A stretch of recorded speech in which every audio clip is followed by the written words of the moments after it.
on lance la commercialisation de ce bijou dans des magasins comme Marionneau et Beauty Success, mais également à la Fnac, à Darty et en e-commerce. Évidemment, dans ma vue, à moi, ma perception des choses, le bijou était qu'un élément parce qu'on allait vers l'histoire de Eva Group qui exploite l'ensemble des fondations que j'ai tracées.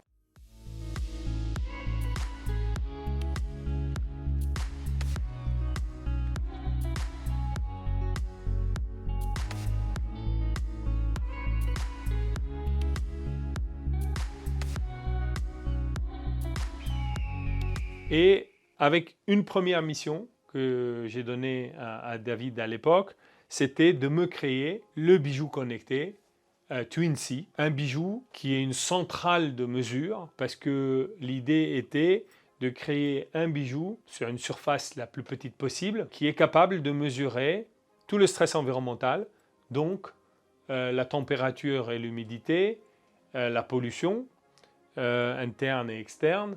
Donc interne, c'est tout ce qui est composés volatiles organiques, les CO2, etc. La luminosité, les UV, le bruit sonore, et en même temps mesurer l'inertiel, l'activité du consommateur. Il fallait que ça soit petit, il fallait que ça soit rechargeable, il fallait que ça soit beau, parce que c'est un bijou. Au début, on ne savait pas, on voulait un objet qui fait tout ça. Puis la contrainte de dire il faut aller avec le consommateur partout, on s'est dit il faut qu'il le porte partout. Et c'est comme ça qu'on s'est dit ça va être un bijou ou une montre.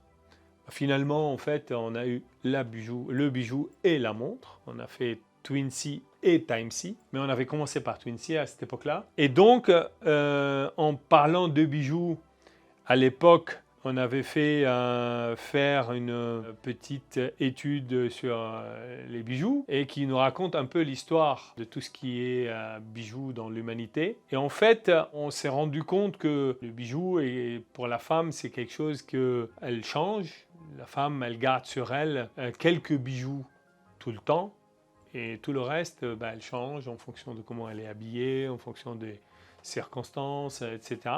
Donc on s'était dit que il faut que notre bijou soit le plus versatile possible, imaginable. Donc on a commencé à penser quels sont les accessoires, on va les accessoiriser. Donc il faut qu'on puisse le mettre avec des bracelets en cuir, il fallait qu'on puisse le mettre avec du soie, il fallait qu'on puisse le pendre comme un sautoir.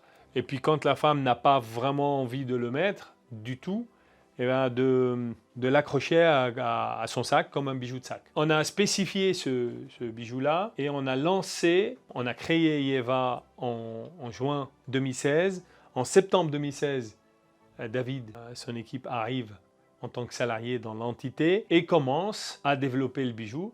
Alors évidemment, pour tout cela, il fallait de l'argent. Parce qu'à ce moment-là, donc, nous lançons une start-up. Donc cette fois-ci, je me suis associé à le Crédit Mutuel Innovation, ou ce qu'on appelle les Crédits Mutuels Equity aujourd'hui, pour financer Ieva. Donc je mets moi avec eux, je lève avec du Crédit Mutuel, je lève 2 millions avec Alain Benesti et Émilie Lidôme, Stéphane Simonsini qui représentait le Crédit Mutuel finalement dans Ieva. Après l'histoire réussie de Yoma pour le Crédit Mutuel, ils vont très vite accepter, rentrer dans le capital et financer Ieva à mes côtés. Entre 2016 et 2019, Ieva n'est qu'une start-up qui développe de la techno. Pas de chiffre d'affaires, à part celui qui vient de Yoma, de Nelever, pour maintenir la techno de Yoma. Et tout le reste, c'est le développement de ce bijou. Et ce n'est qu'en janvier 2019 qu'on va sortir le produit Twin-C sort réellement comme bijou avec plein d'accessoires. Et nous allons le montrer au monde pour la première fois. Et c'est pour cela qu'on a pris un flagship éphémère à Paris, qui était très grand et qu'on a pris pour à peu près 3 mois. L'espace permettait qu'on puisse réaliser dedans, par sa taille, l'événement de lancement. Auquel viendraient beaucoup de célébrités, beaucoup de gens, très réussis comme événement. Suite à ça, on lance la commercialisation de ce bijou dans des magasins comme Marionneau et Beauty Success, mais également à la Fnac, à Darty et en e-commerce. Évidemment, Dans ma vue, à moi, ma perception des choses, le bijou était qu'un élément parce qu'on allait vers l'histoire de Eva Group qui exploite l'ensemble des fondations que j'ai tracées. On a commencé, à partir de ce moment-là, de créer une marque capillaire, 100% bio, naturel, vegan, etc., qui est les natures. Et on voulait être très rapide, donc on s'est beaucoup plus concentré sur les formules comme d'habitude que sur le packaging à cette époque-là. Mais en tout état de cause, quand on a ouvert ce flagship éphémère, il y avait en vente dedans et les natures à côté du bijou. Et évidemment, on a mis Yoma pour qu'il soit accessible dans ce flagship à ce moment-là. Donc nous sommes en 2019 et l'année 2019 se termine par la réalisation de 1 million d'euros, qui est l'objectif principal quand on... Moi, dans toutes mes startups, il y a la première phase où on utilise l'argent pour faire la solution. Use money to make technology. C'est la première phase.